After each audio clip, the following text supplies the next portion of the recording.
লাউ দিয়ে আজ একটা দারুণ রেসিপি শেয়ার করতে চলেছি, যেটা আগে কখনো আপনারা হয়তো বানাননি বা দেখেননি। তাই পুরো ভিডিও দেখুন, একদম স্কিপ করবেন না, তাহলে নতুন একটা রেসিপি কিন্তু মিস করে যাবেন। পাপিয়ার ঘরোয়া রান্নায় আপনাদের সকলকে স্বাগত জানাই। আর আমার ভিডিও যারা দেখছেন, কে কোথা থেকে দেখছেন অবশ্যই জানাবেন, ভিডিও শেষে একটা কমেন্ট করে যাবেন। তাই বেশি কথা না বলে রেসিপি শুরু করি। আমি প্রথমে একটা একদম কচি দেখে লাউ নিয়েছি, আর লাউটা কিন্তু ধুয়ে পরিষ্কার করে নিয়েছি। লাউ এমনি ধোয়ার কিছু নেই, পরিষ্কারই থাকে, তবু একটা ধুয়ে নিতে হয়, তাই ধুয়ে নিয়েছি। এবার খোসাটাকে আমি কিন্তু হালকা করে ছাড়িয়ে নিলাম। আর এই পিলার দিয়ে খোসা ছাড়ালে লাউয়ের গা থেকে লাউয়ের যে গায়ের অংশ সেটা কিন্তু আসে না, খুব পাতলাভাবে খোসাটা ছেড়ে আসে। খোসাটা ফেলে দিলাম, এবার আমি কেটে নেব। লাউটা কিন্তু ভীষণ কচি, দেখুন একটুও দানা হয়নি। আর দানা হলে কিন্তু এই রেসিপিটা ভালো হবে না, একদম কচি দেখে লাউ নিতে হবে। আমি কিন্তু লম্বা লাউ নিয়েছি, আপনারা চাইলে গোল লাউ দিয়েও করতে পারেন। তবে পিসগুলো আমি যেরকম দেখিয়ে দিচ্ছি সেরকম যদি করেন তাহলে একটু ভালো হয়, বা যেরকম খুশি আপনারা কেটে নিতে পারেন। আমি প্রথমে গোল গোল করে কেটে নিয়েছি, তবে খুব বেশি মোটা করে কাটতে যাবেন না, মিডিয়াম সাইজ রাখলেই হবে, খুব বেশি পাতলাও করতে হবে না। এইভাবে কিন্তু আমি 4 টুকরো করে কেটে নিয়েছি। দেখে বুঝতে পারছেন, এটা বলে বোঝানোর কিছু নেই, এইভাবে একটু টুকরো করে কেটে নিলেই হবে।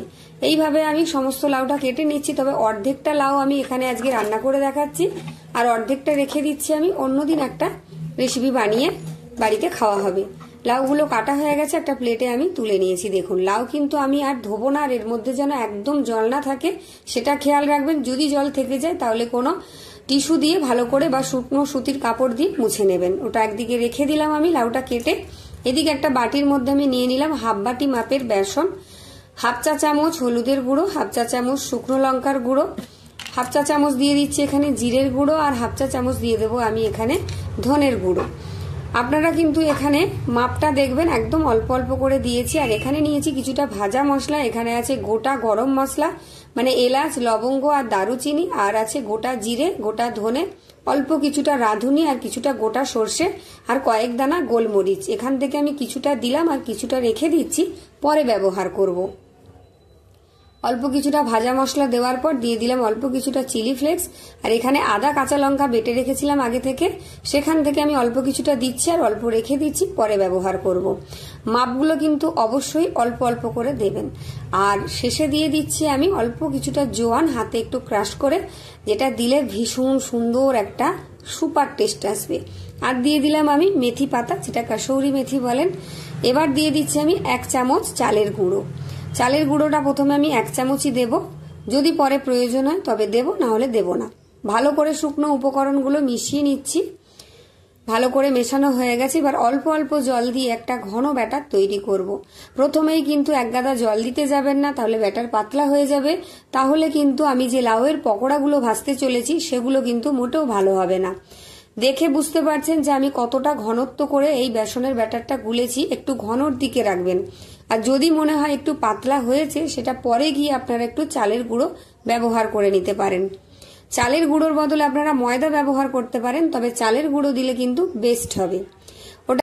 তবে একটা জিনিস, যে আমি কিন্তু বেসন বা লাউ কোনোটাতেই নুন দিইনি। এদিকে একটা কড়াই বসিয়ে অল্প কিছুটা জল দিয়ে 2টো টমেটো, 1 টেবিল চামচ মাপের মগজদানা, 2টো কাঁচা লঙ্কা দিয়ে ঢাকা দিয়ে এটাকে 2 মিনিট মতো সেদ্ধ করে নেব। আপনারা চাইলে এখানে মগজদানার বদলে বা তরমুজের বীজের বদলে কাজু বাদামও দিতে পারেন। কাজু বাদাম দিলেও টেস্টটা দারুণ আসবে। আমি গ্যাস বন্ধ করে সেদ্ধ করে নিয়েছি, ঢাকাটা খুলে নিয়েছি। এবার খোসাটা আমি ছাড়িয়ে নেব টমেটোর, প্রচন্ড গরম লাগছে, তাই এটা একটা ক্যাচারেট দিয়ে আমি খোসাগুলো ছাড়িয়ে নিচ্ছি। খোসাটা রাখলেও হবে, তবে যেহেতু আমি একটা মিহি পেস্ট তৈরি করব, যাতে মুখের মধ্যে কোনো রকম খোসা না বাজে, তাই এটাকে আমি ফেলে দিচ্ছি। দিয়ে এটাকে ঠান্ডা করে আমি মিক্সিতে পেস্ট করে নিচ্ছি, একটা মিহি পেস্ট তৈরি করে নেব। এদিকে আমি লাউটা একটা এরকম ছড়ানো একটা থালার মধ্যে নিয়ে নিয়েছি। এবার এর মধ্যে আমি যে ব্যাটারটা তৈরি করে রেখেছিলাম সমস্ত ব্যাটারটাই এর মধ্যে দিয়ে দেব। আর আগে থেকে আমি যেমন নুন দিইনি, আপনারাও কিন্তু নুনের ব্যবহার করতে যাবেন না, কারণ লাউ থেকে জল বেরোয় কিন্তু অনেক পরিমাণে। নুন দিয়ে দিলে অনেকটা জল বেরিয়ে যাবে, সেক্ষেত্রে আর ভালো হবে না। এবার হাতটা পরিষ্কার করে আমি খুব ভালো করে এটাকে মেখে নিচ্ছি। আমি হাত দিয়েই মেখে নিচ্ছি, হাত দিয়ে মাখলেই কিন্তু ভীষণ ভালো হবে।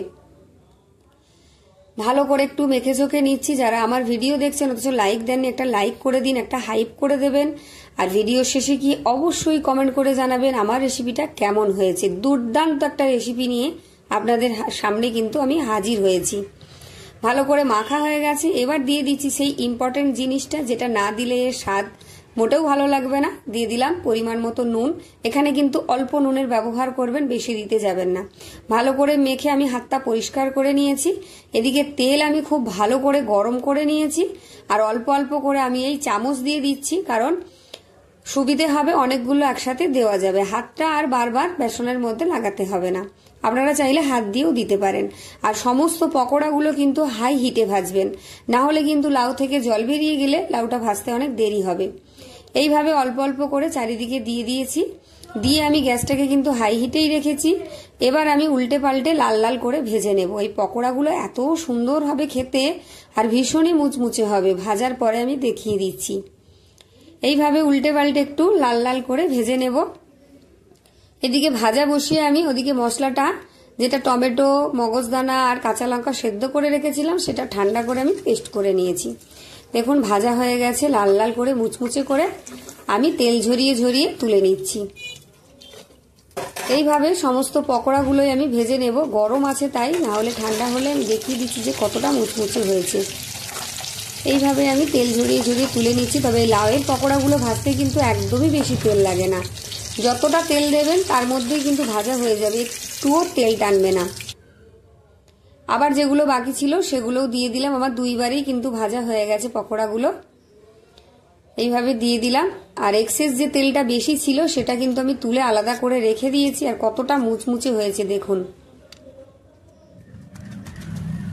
আবার শুনেই বুঝতে পারছেন।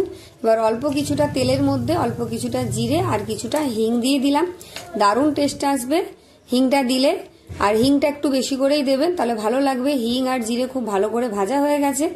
যে আদা কাঁচা লঙ্কাটা আমি বেটে আলাদা করে রেখেছিলাম সেটা এখানে দিয়ে দিলাম। গ্যাসটাকে রেখেছি একদম লোতে, কারণ আদা কাঁচা লঙ্কা বাটা দেওয়ার সাথে সাথে কিন্তু ভীষণ ছিটকোতে শুরু করে। একটু হালকা করে নেড়ে চেড়ে আদা কাঁচা লঙ্কাটা আমি ভেজে নেব। তারপর আস্তে আস্তে এর মধ্যে আমি গুঁড়ো মশলা ব্যবহার করব। এবার দিয়ে দিচ্ছি আমি হাফ চা চামচ ধনের গুঁড়ো, হাফ চা চামচ দিয়ে দিচ্ছি জিরের গুঁড়ো, হাফ চা চামচ দিয়ে দিচ্ছি আমি হলুদের গুঁড়ো, হাফ চা চামচ দিয়ে দিচ্ছি কাশ্মীরি লঙ্কার গুঁড়ো, আর দিয়ে দিচ্ছি এখানে কিছুটা মেথি পাতা। আপনারা কিন্তু ঝালটা পরিমাণ বুঝে দেবেন, কারণ লাউতে বেশি ঝাল যায় না। আমি দিচ্ছি বলে আপনারাও দেবেন তেমনটা নয়, আপনারা যেরকম ঝাল খান বুঝে দেবেন। মশলাটা একটু নাড়াচাড়া করে আমি ভাজা ভাজা করে নিচ্ছি। এখানে আর বেশি মশলা দেওয়ার প্রয়োজন নেই। ভালো করে একটু মশলাটাকে কষিয়ে নিতে হবে। এবার যে আমি টমেটো আর মগজদানা কাঁচা লঙ্কার পেস্টটা তৈরি করেছিলাম সেটা এখানে দিয়ে দিলাম। ভালো করে একটু নেড়েচেড়ে কষিয়ে নেব। সম্পূর্ণ নিরামিষ রান্না, অথচ দারুণ লাগবে খেতে। পনির না খেয়ে এটা যদি বানান, পনিরের স্বাদকেও হার মানাবে। ভীষণ সুন্দর লাগবে খেতে। একবার অবশ্যই ট্রাই করবেন বাড়িতে। আর দিয়ে দিলাম নুন। নুনটা অবশ্যই দিতে হবে। পুরো গ্রেভির আন্দাজ করেই আমি নুনটা এখানে দিয়ে দিলাম। এরকম নিত্য নতুন ভিডিও দেখতে হলে আমার চ্যানেলটি সাবস্ক্রাইব করে পাশে থাকা বেল আইকনটি প্রেস করে অল করে রাখবেন। আমার ভিডিও নোটিফিকেশন সবার আগে আপনার কাছে পৌঁছে যাবে। এবার দিয়ে দিলাম আমি অল্প কিছুটা চিলি ফ্লেক্স। মোটামুটি এখানে মিনিট দুয়েক আমি কষিয়ে নিয়েছি। চিলি ফ্লেক্সটা দিয়ে একটু নাড়াচাড়া করে দিয়ে দিচ্ছি আমি হাফ কাপ মতো টক দই। টক দইটার মধ্যে একটু চিনি দিয়ে আমি ফেটিয়ে রেখেছিলাম। আর গ্যাসটাকে একদম লোতে করে দিয়েছি, নাহলে দইটা কিন্তু ফেটে যেতে পারে। এইভাবে রান্না করবেন, দেখবেন কোনোদিন দই ফাটবে না। ভালো করে কষিয়ে নিয়েছি। সুন্দর করে কিন্তু কষানো হয়ে গেছে। আমি দইয়ে চিনি দিয়েছি তাই আর চিনি দিলাম না। আপনারা চাইলে এখানে চিনি দিতে পারেন। আর দইটা যেন বেশি টক না হয় সেদিকেও খেয়াল রাখবেন। মিক্সির বাটি ধুয়ে একটু জল দিয়ে দিলাম। আর যে বাটির মধ্যে আমি লাউটা মেখেছিলাম তার মধ্যে কিন্তু অনেক বেসন মশলা ছিল, তাই এটা না ফেলে দিয়ে অল্প জল দিয়ে একটু গুলিয়ে এর মধ্যে দিয়ে দিলাম। আর দিয়ে দিলাম সেই ভাজা মশলাটা। এবার গ্যাসটাকে লো টু মিডিয়ামে রেখে খুব ভালো করে এটাকে আমি ফুটিয়ে মিহি একটা মাখনের মতন সুন্দর গ্রেভি তৈরি করে নিচ্ছি। দেখুন গ্রেভি একদম সুন্দরভাবে তৈরি হয়ে গেছে, ফুটে উঠেছে। এবার গ্যাসটা আমি বন্ধ করে দেব। গ্যাসটা বন্ধ করে দিয়েছি। এবার এই গ্রেভিটা যে তৈরি করেছি, এবার কি করব, একটা বাটির মধ্যে আমি অর্ধেকটা তুলে নিচ্ছি। অর্ধেকটা থাকবে কড়াইয়ের মধ্যে আর অর্ধেকটা এখানে আমি তুলে নেব। দেখুন এখানে অর্ধেকটা নিয়ে নিয়েছি। এবার ওপর থেকে আমি পকোড়াগুলো দিয়ে দিচ্ছি। যেহেতু পকোড়াগুলো খুব ভালো করে সেদ্ধ হয়ে গেছে আর ভাজা, এটা গ্রেভির মধ্যে দিয়ে ফোটানোর কোনো প্রয়োজন নেই, তাহলে ক্রিস্পি ভাবটা চলে যাবে। সমস্ত পকোড়াগুলো দিয়ে দিয়েছি। আর পকোড়াগুলো কিন্তু আপনারা চা দিয়ে বা কফি দিয়েও খেতে পারেন, ভীষণ সুন্দর লাগবে।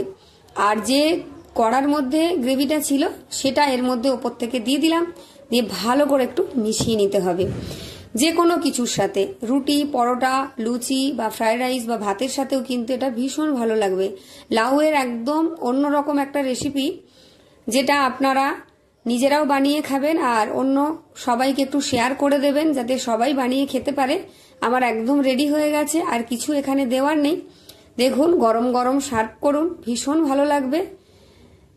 তাহলে দেখা হচ্ছে আবার একটা নতুন অন্য কোনো ভিডিও নিয়ে। ততক্ষণের জন্য সবাই ভালো থাকবেন, সুস্থ থাকবেন, আর আমার চ্যানেলটি সাবস্ক্রাইব করে শেয়ার করে দেবেন। আজকের মতো টাটা, সবাইকে অসংখ্য ধন্যবাদ।